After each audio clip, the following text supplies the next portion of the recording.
With the release of the recent chapter, it turns out that Satoru Gojo has now died. And I will say this, even though for months I have been making my stream titles on Leaks Night that Sukuna will win, I've done that over and over and over, seeing it actually happen sort of felt surreal. And I'm not saying it doesn't feel real because I thought Sukuna was weak or that he wasn't on Gojo's level or anything. It's just that Gojo has such an aura about him. He has this untouchability. Time and time again throughout Jujutsu Kaisen, he's been referenced as the strongest. The majority of Gojo's character, and what his character is based off of is that he is the strongest Jujutsu sorcerer. Which is why I think everybody was shocked when we found out that Gojo has now passed away, because this aura of untouchability about him is literally ingrained into his character. He has the infinity, you can't touch him. So it's not a coincidence that we felt Gojo was untouchable. Gege made the story in a way to where we actually think Gojo is untouchable. It's just sort of strange that although all of my stream titles recently were saying that Sukuna will win, I almost didn't expect it to happen. So in this video, we're going to be going over everything that will result from Gojo's passing.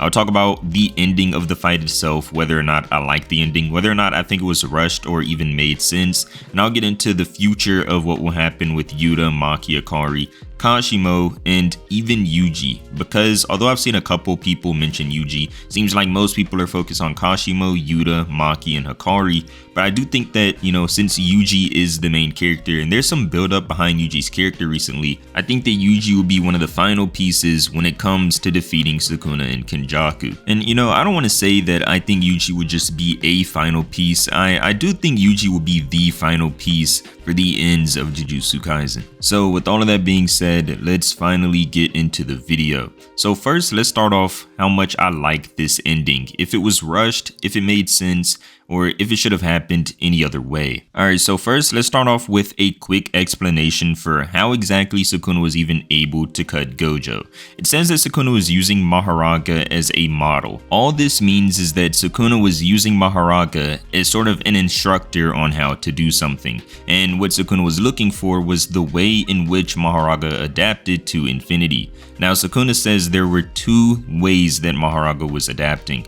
The first one was just changing the properties of CE in order to reach through infinity and hit Gojo. But that's not what Sukuna was looking for, because Sukuna, by his own words, can't pull that off. So Maharaga actually did a second adaptation. He did something new when he went around to slash Gojo. And this is what Sukuna says he was looking for.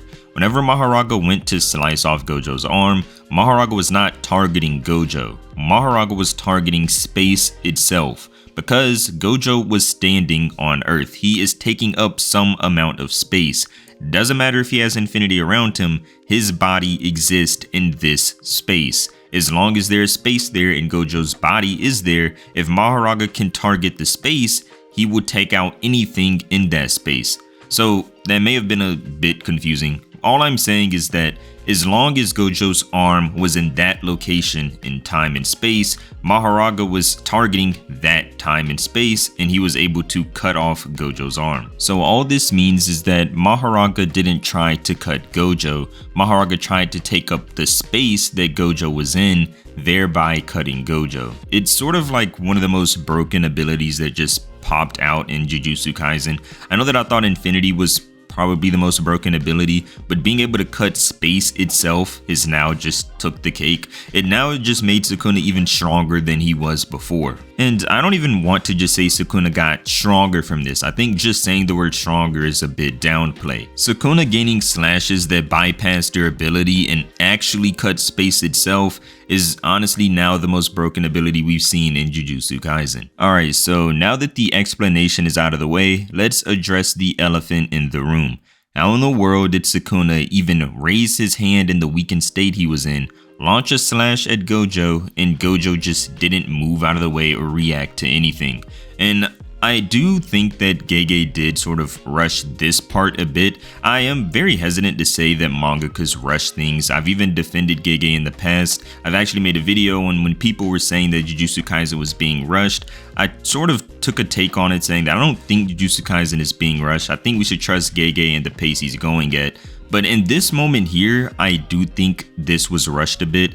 Gege even said in the author comment that it seems like he missed a chapter, and I would agree that it seems that way. And since we're not sure if Gege will actually go back and show us how this cut happened, let me give you guys how I think that this slash went down. Okay, so obviously at the end of the chapter before the recent one, Sukuna was very weakened. It looked like he was missing an arm, he was burned all over, while Gojo had just landed a black flash 4 times, now is amped and has gained all of his output back. So this is how I think Sukuna was able to slash him. I think there are 2 ways, and I'll say which one I think is more likely. The first way is that these slashes actually don't have a travel time. Sort of like an instant hit in a domain expansion where you're just standing there and a piece of you has just been cut.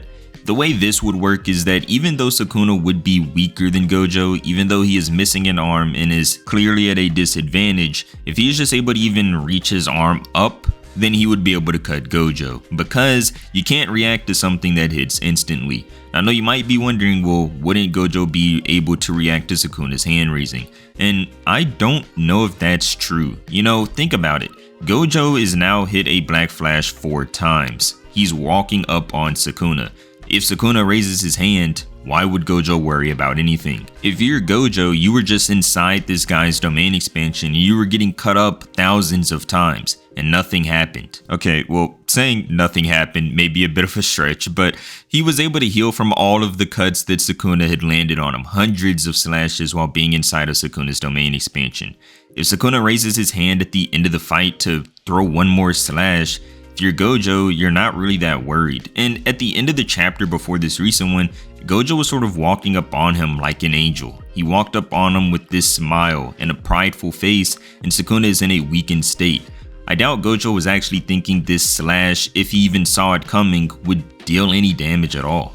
Because I do want to point out that even though Sukuna is now probably healing himself, it doesn't look like he fully healed himself at the end of the recent chapter. If you zoom in on the last page, if you look closely, you can see that Sukuna still doesn't have his arm back and his burns are still all over his face. He hadn't healed himself since the end of the last chapter, or at least it appears that he hasn't. So what I think Sukuna did was remain to appear weak, didn't heal himself, let off a slash, Gojo wasn't expecting it, and Gojo got hit. Because if you just think about it, everything that Sukuna was trying in the fight up until this point was not working against Gojo. It seemed like over and over repeatedly Gojo had the upper hand, and at the end of the last chapter, Gojo had landed 4 black flashes. Imagine you were beating up somebody to this extent, and you see them in a weakened state, even weaker than when you guys started the fight. You wouldn't expect them to just pull out the most dangerous haymaker ever and just knock you out. Especially if all of their moves, their entire arsenal, and every plan they had up until this point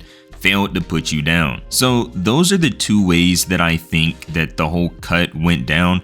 Way 1 is that I think maybe the slashes have no travel speed, so even if Gojo saw Sukuna's fingers, he was cut anyway. Or way 2 is that these slashes do actually have a travel speed, but because Sukuna was so weakened and Gojo was so amped, he just didn't expect the slash to do anything, and he just ended up getting cut really badly for the last time. Now, I'll just go over this really quickly, but some of the dialogue that Gojo had when he was in this sort of dream heaven sequence he was in, I don't particularly like. I don't like the fact that Gojo says that he doesn't think he would have won if Sukuna didn't have the 10 shadows.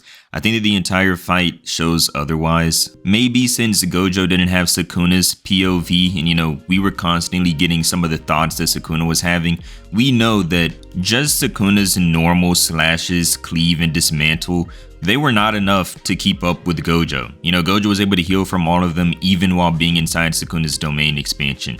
So I don't think without 10 shadows, Sukuna would have been able to win. Now, this Sukuna that we have now who can cut space because he learned through Maharaga, I think that this Sukuna would be able to beat Gojo if you put him at the start of the fight. But that Sukuna back then, before Maharaga, without the 10 shadows there to teach him, I don't think he would have been able to beat Gojo. The only reason he even learned to cut through space is because of Maharaga. Now, I will say this, whenever Gojo says that Sukuna didn't give it all he had, I think that this is what Gojo means by this. Think about it. Sukuna went into the fight with a plan. He went into the fight with this 10 Shadows Maharaga plan. This is what he wanted to execute, and he was actually able to do it. Gojo was not able to make Sukuna deviate from his plan. Sukuna didn't have to come up with things impromptu. Sukuna was able to go in the fight with a plan and come out of the fight having executed that plan. I think that this is what Gojo means. If he was able to get Sukuna to sort of come up with something on the fly, if he was able to push Sukuna to his ultimate limit, to the point where Sukuna's plan was no longer an option, and to where Sukuna actually thought he would lose the fight and would have to bring out something new, I think that this would have made Gojo even happier. This is what Gojo wanted. It sort of just felt like a down for Gojo that he wasn't able to make Sukuna get away from the plan that he went into the fight with. Now, as I wrap up talking about the ending of Gojo versus Sukuna, I just want to say these couple things at the end. I don't think that Gojo should come back to life. I think that would take away from how meaningful his death was, because when you read through the chapter, it truly does seem like the end. There's so much emotion and heartfeltness that I don't think that Gojo should come back to life. I do think that this ending, it was good. I just think that we were missing a couple pages before Sukuna cut Gojo, but that's fine, I'd say. I still think that Gege executed the chapter good. I think it could have been better, but hopefully Gege comes and fills in some of the blanks in later chapters. So I don't think the fight should have ended in any different way. I think that Gojo being cut in half in front of his students, that was a great ending for me. I think that this will drive the students to either step up to the plate or run away. And I'm telling you right now, I don't think that any of these students, Yuta, Maki, Akari, Yuji, I don't think any of them are going to run away. I think that seeing their teacher, their father figure, their sensei die is going to make them fight even harder than they ever have before, which is something very important that I'm about to get into. So, as you all can remember, being angry is a great trigger for a Jujutsu sorcerer. We learned from Todo back in Goodwill that when a smaller opponent, an inferior opponent, gets angry, the amount of curse energy that they generate can help them beat a much bigger opponent. And we see often through Shibuya, and basically anytime Yuji fights Mahito, he's so angry he gets a lot of curse energy and Yuji gets stronger. And it's not just that you gain a lot of curse energy, it's that when you gain all of this curse energy, you have to use it properly. And we see that the sorcerers that are left have insane curse energy control. Now it's different for Maki, but there's a different route that she takes when it comes to mindset and getting stronger, but I'll get into that later. For right now, let's focus on Yuta, Hikari, and Yuji. Specifically Yuta and Hikari right now though. Both Yuta and Hikari are special grade level sorcerers, especially when Hikari is in his jackpot state. They're both masters when it comes to sorcery. You know, even Hikari, when dealt with an infinite amount of curse energy flowing through his body, can utilize and manipulate his curse energy so that he's always fighting efficiently, fast, and powerful. And then when we have Yuta, somebody who is quite literally mastered sorcery, he can use a bunch of different curse techniques and he picks up on things very quick. He was able to become a special grade sorcerer, and even without Rika, he has an immense amount of curse energy. Since Yuta and Hikari are both very skilled when it comes to manipulating curse energy, you just imagine how powerful they would be if they were angry. Now, as an example for what this means, getting angry and the power you receive, just think back to when Sukuna initially went into Megami's body. When Yuji was fighting Sukuna and they were jumping around buildings and throwing each other around, Sukuna quite literally said, "Where is this power coming from?" when he was talking about Yuji. Yuji had just thrown a piece of the road at Sukuna, and Sukuna was genuinely shocked at the power that Yuji was displaying. And the reason Yuji was able to display such power is because Yuji was extremely angry.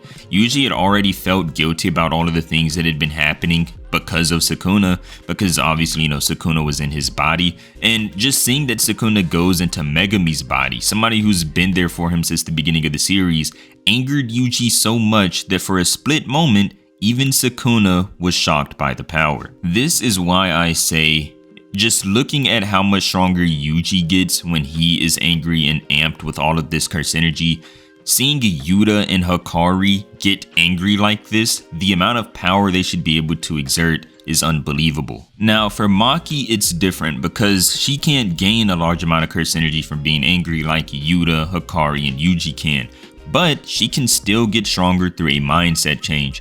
looking back at the whole situation with Cursed Spirit Naoya, we saw that she literally went from getting hit from Naoya to blitzing Naoya so fast that Naoya was getting angry he couldn't hit her.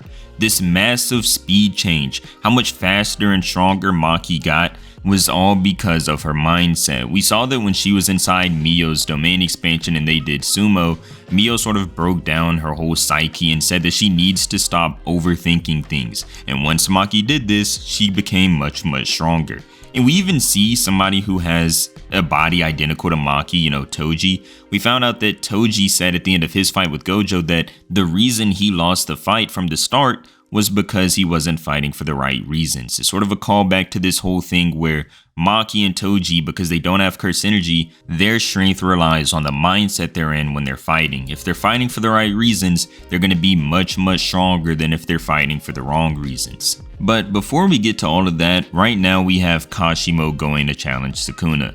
And would it sound crazy if I said I actually think Kashimo will leave a big dent on Sukuna? I don't think that he's going to beat Sukuna, but I do think that Kashimo is going to perform very well.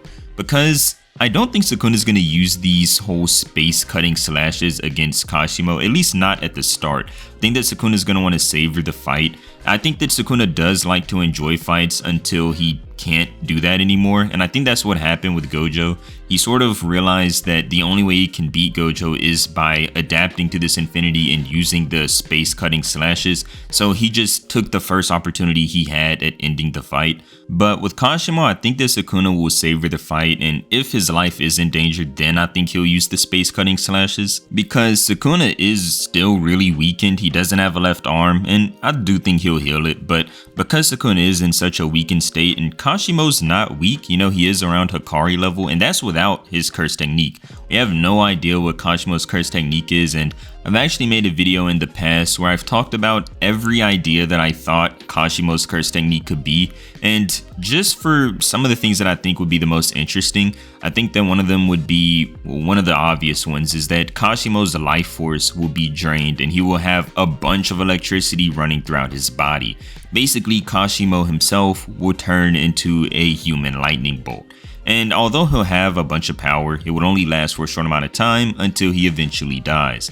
Now, the reason that this is one of the most popular theories is because, per Kashimo's words, he can only use this curse technique once. So it would make sense that he would die while using the curse technique. And it would also make sense that since his whole curse technique trait is electricity, that he himself would become some form of lightning, or that he would be engulfed by it. Now, I will say this, I think that after Kashimo is done fighting Sukuna, Kenjaku will now arrive, which will make things even tougher than they already are. I think that Yuta is going to be the one to fight Kenjaku because that's a fight that's been built up throughout the series, and I think that to start off, Hikari and Maki and maybe even Yuji will all go attack Sukuna at once. Now, one thing that I think Yuji will have to have honed since we last saw it was this whole body swap technique that we saw him and Kusakabe training with in the dojo. If that truly is some body swap technique, I have no idea how Yuji will use it when fighting against Sukuna. I've even talked about some theories in the past that Yuji could body swap Sukuna into his body again, and then they just kill Sukuna while he's in Yuji's body. But then that would just leave Yuji and Megami in Megami's body, so it would just be a bit too confusing. The best thing that could happen is that Yuji's technique is not just limited to swapping with another person, but it also is just soul manipulation. So if Yuji can quite literally pull Sukuna out of Megami. Now, whether this means that when Yuji pulls him out of Megami's body that Sukuna just reverts back to fingers, or Sukuna just disperses, who knows. But the best option for this new technique or ability that Yuji has is that it is some form of soul manipulation to the point where he can just pull one soul out of another person's body. But because of how unpredictable Gege is, especially with this recent chapter we've seen how unpredictable he is, we'll just have to wait and see exactly how Yuji will play into everything. With that being said, I want to thank you so much for reaching the end of the video, and if you enjoyed, then I would really appreciate it if you could leave a like and subscribe to the channel, as I do post different videos on topics that you guys give me and a few that I come up with on my own. Also, if you have any video ideas, just let me know in the comments below and I'll definitely check them out, as I want to do more videos that you guys recommend. So if you leave any in the comments, I will 100% check them out. Also, I want to know how you guys think the fight should have ended, so if you think that the fight should have ended any other way than how it did, then let me know in the comments below. And that's all I have for today's video. Thank you so much for watching. See you guys next time.